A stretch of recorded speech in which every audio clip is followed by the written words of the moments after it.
vigilant, car vous ne savez pas quel jour votre Seigneur viendra. En d'autres termes, nous devons être prêts à tout moment à ce que le retour du Christ ou à ce que notre mort vienne en premier parce que nous pourrions être appelés à rendre des comptes à tout moment et très probablement, au moment où nous nous y attendons le moins.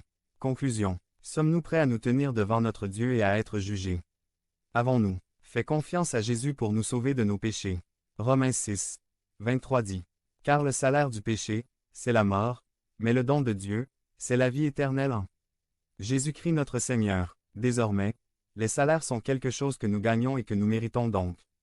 Question: méritons-nous de mourir et d'être coupés de la présence de Dieu pour toujours à cause de notre péché? Bien sûr que nous le méritons, mais nous avons un Sauveur qui est mort pour nous, et qui est mort pour payer le prix de notre vie. Péché afin que nous puissions vivre éternellement dans la présence de Dieu. Le verset 23 dit également: mais le don de Dieu, c'est la vie éternelle en Jésus-Christ notre Seigneur. Il serait donc dommage de gâcher la possibilité de la vie éternelle, mais beaucoup le font. Beaucoup semblent le savoir. Le don de Dieu est la vie éternelle avec lui. Question: combien nous coûte un cadeau? Rien n'est gratuit et cela signifie que la vie éternelle ne peut pas être gagnée. Nous ne pouvons pas travailler pour l'obtenir. Toutes nos bonnes et mauvaises actions ne sont rien. Nous ne pouvons recevoir le salut qu'en passant par Jésus-Christ notre Seigneur. Comme c'est lui qui a souffert et est mort pour nous, il est ressuscité des morts, pour nous ouvrir la voie, nous pardonnant nos péchés et détruisant en nous pour toujours le péché du monde, et cela inclut tous nos péchés afin que nous puissions vivre avec lui, dans son royaume pour toute l'éternité. Par conséquent, nous avons la grande chance d'appeler Jésus-Christ notre Seigneur, et, par la force et l'humilité, nous lui donnons la responsabilité de tous les domaines de notre vie en changeant le mode de vie du monde, son mode de vie.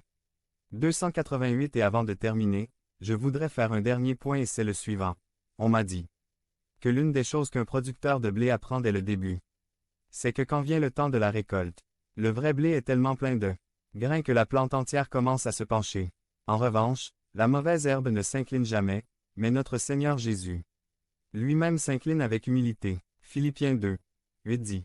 Et étant trouvé à la mode, en tant qu'homme, lui qui est Jésus s'est humilié et est devenu obéissant jusqu'à la mort de la croix, et c'est là que la force entre en jeu dans l'humilité avec Jésus, car le verset 9 continue en disant: c'est pourquoi Dieu l'a exalté et lui a donné un nom qui est au-dessus de tout nom, afin qu'au nom de Jésus tout genou fléchisse, des choses dans les cieux et des choses sur la terre et des choses sous terre, et que toute langue confesse que Jésus-Christ est Seigneur, à la gloire de Dieu le Père.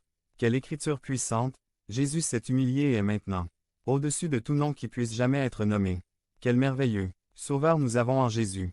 Amen. Prions. Père, nous te remercions pour Jésus, nous te remercions d'être mort il y a tant d'années pour payer le plein prix de notre péché. Nous te remercions, Père, de ce que nous t'appartenons et que nous faisons de notre mieux pour vivre pour toi même si nous échouons. Père, s'il te plaît, pardonne-nous. Car tu sais que nos cœurs sont vrais et tu sais que cela nous chagrine d'échouer. Père, s'il te plaît, pardonne-nous. Nous te remercions aussi, Père, d'avoir exalté Jésus au plus haut de tous.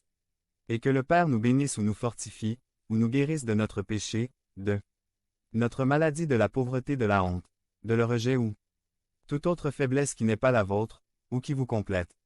Père, s'il te plaît, coupe-nous la parole, au nom de Jésus, Amen. Devenez membre de la chaîne et soyez un instrument de la parole de Dieu. Ne manquez pas cette opportunité d'avoir un impact sur des vies. Cliquez maintenant sur le lien dans la description et aidez-nous à diffuser la parole de Dieu. Pierre et